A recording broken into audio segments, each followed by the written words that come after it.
Welcome back, ladies and gentlemen, to the eSports Report. Benson and Mr. X currently recapping ESWC with the grand finals. The now just beat TR in a Game 5 round 11 thriller. They're feeling hyped. They're feeling good going into the final. And then they play Optic Gaming. Yeah. With Enable. With Enable. No comma. Playing with Enable. So you kind of look at this one and you're like, okay, well, maybe it could be close. Maybe. You know, they're not playing with the full team. Then you watch Solo Hardpoint. It's 250 to 100. Big lead, really. Yep. OG goes up 2-0 really quick. Pretty big lead. OG wins Detroit S&D 6-5, so that one's a close one. That was very close. Yes. Again, I told you, S&D's Optic Gaming didn't look too hot at S&D. Denial even wins comeback uplink 13 to 11. This is the game I saw. It was Optic Gaming up like 9-3. Yeah, it was in the first half. Denial comes back and wins that one. And it set up a retreat CTF, which was, for lack of a better word, bonkers. I guess I actually only want to watch the second half of this because it was that good. Yeah. So, Ron, do your thing back in the studio. Make magic, Ron. In the script, but watching this game, it just felt like it was going to Game 5.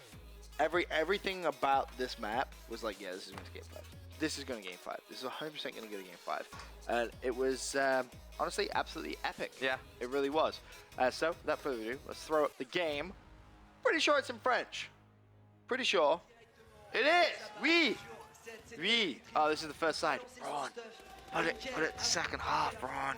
Fast forward it, Ron. Bring it back to us. Just there you go. do that. Yeah, why not? Yeah, we don't need any. There you go. There's oxygen. Yep. Work and fly. Hey, go a little bit further. Why not? Show some more games. There you There you go. We're going into the second side, and it's 2-1 in favor of Denial. Okay. So you kind of watching it, you're like, maybe this is good. Maybe they can kind of hold out here. Of course, they're now going to be on the unfavorable side. Optic do have that favorable side. That's one of the things which really gave them a huge advantage this side. But you look at Denial to make massive defensive plays, just like the one Replays is doing right now. Yeah, you can hear the crowd getting excited as well. No, going in this second half when Optic is on the favorable side, you kind of thought they would win this. Only being down one flag, you had to think that they were going to get at least one. You will see, young Padawan. And this is like the first. No, it's funny. It's like. Krim really, like, he doesn't get, like, he's obviously really good, but, like, you look at the last 2 years, 3 years, and he's always gotten, like, significantly better after COD champs. Right. Like, that's when, everyone's like, oh, yo, Krim is, like, amazing. Like, you usually look at the tournaments after champs is when he turns it on. I don't know. And then, like, this is probably like the first event for like AW where you could say like, okay, out of all the players there, like he was clearly like the best player this weekend. Yeah, he crapped this weekend like on everybody. Scum picks up 2, falls because this is a stalemate situation. So right, this is really good for Denial right now, bleeding that clock down. Enable 3 Halo players in Scum versus Denial here. Pretty much. They're so good. Like it's crazy. But this is where I kind of like the play come from Denial. I'm pretty sure it's at this point in the game they get 3 down, right? And immediately they're like, all right, well, screw it. Let's be aggressive. Let's not wait for it to come to us. And they force the sort of counter and the engagement on Enable, and they cap a flag. So with under 3 minutes left, Denial on bad side is 3-1 into the lead. So you're like, okay, at this point, Game 5 the crowd is is chanting Clayster, like everything is looking very good for Denial at this point. And then everybody's dead. And it's like, and the only other person alive has counterpulled the flag, so you know where he is. they have that good for them. But again, like they're able to get it away. Everything they were doing was so good, right? They were playing this map pretty much, I don't want to say perfectly, but everything they could do, the decision making was right. Like they counterpull the flag, they slay out, they get the flag away. So guess what? Stalemate once again. And you're like, well, the only thing you can say, there's only 2 minutes left in the game. Denial plays this perfect, just from like, positioning and decision making. Like they make all the right decisions. The only way to combat that is to just kill the other person. It's just outskill them, so to speak. And kills. And then this is where Scumpy just kind of goes, hey, I'm playing with some Halo players, but guess what? I got some thumbs myself. He's 17, sorry, 21 and 19. Flag gets returned, and flag goes in. So, 3-2 2 minutes left. Now you kind of back on the, all right, maybe Optic can still maybe force the time. Maybe this goes to overtime, right? That was kind of the general consensus of everyone that was kind of watching that stream, because you got a minute and a half left. Time is ticking at this point. And then guess what? Denal get 3 down. It's like, oh, just when you think Optic are about to do it, Denal pull the flag and then they peace out. I remember watching this part. Somebody messes up for Denal. See if I can point it out. This part? I don't know who it is, but I don't think you mean this part. No, towards the end of the game. It's in about 45 seconds, so it messes up massively. This was crazy though, because the flag was just still alive. Yeah. There's lots and lots of kills. And bear in mind, Optic's flag was back on base, so to now get this, they cap it, right? And it's like, oh my god, are they gonna do it? Are they gonna do it? And then the flag ultimately gets returned, and this is where everything just seems to go downhill. Right, so they lose the gunfights on their base. Optic pulls flag. So would you say JCap, who's highlighted in yellow on the minimap, should have rotated back to his base, or should he have overextended? Because right now he's bottom bar. This is 100% going to be a flag. And two players now start to overextend from the That's where it messes up. 2 players overextend at this moment in time, and you leave JCap in a one-on-one at the base versus Krim.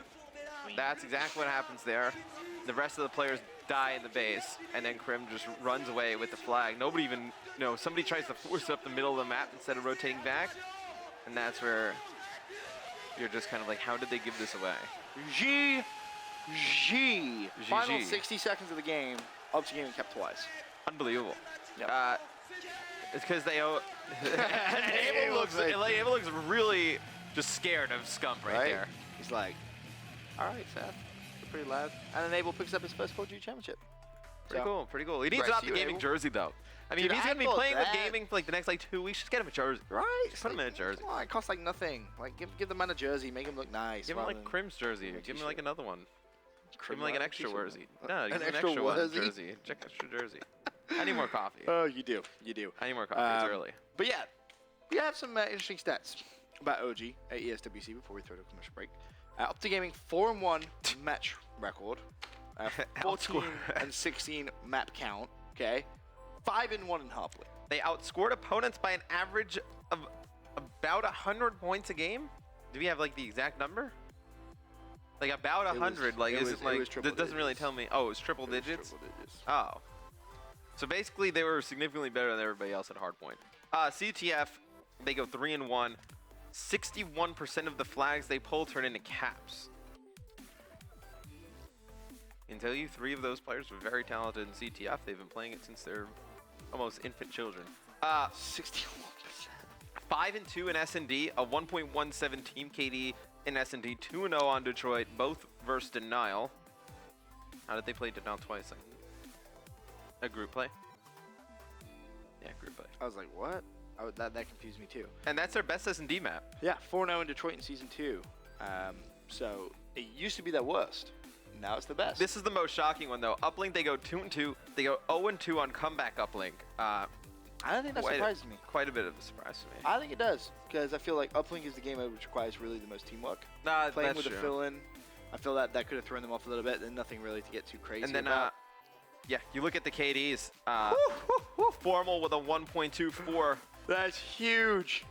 Krim with a 1.20. That's probably his best event as a member of OG. Yeah. And then just look at the balance from the Slayer rating between the 3 of those guys. A 1.17 from Scump, and then 30 kills a game from Scump and Krim, and then Formal with 30s. So you're pretty much getting 92 kills out of those 3 players on respawn game modes alone. I mean, Enable doesn't have to do much. I mean, he doesn't need to do anything. With a .9223. That's fine. Enable is a fantastic player. This is the thing that Put Karma on there. I mean, yeah, there is that, but then this is the thing. I think by adding Enable, a lot of people looked at that and was like, oh, Enable's not very good. It's like, well, no, he's now playing a completely different role than he's been playing for all of AW.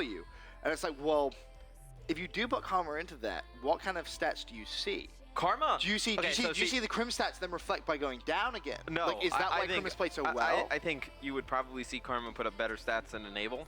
But then who's stats? Someone's stats have to be affected, surely. I think, to be honest, it probably is like a combination of Scumps and Crims going down. Both a combination. Okay. Like they all come down to be somewhere near like a 1.10.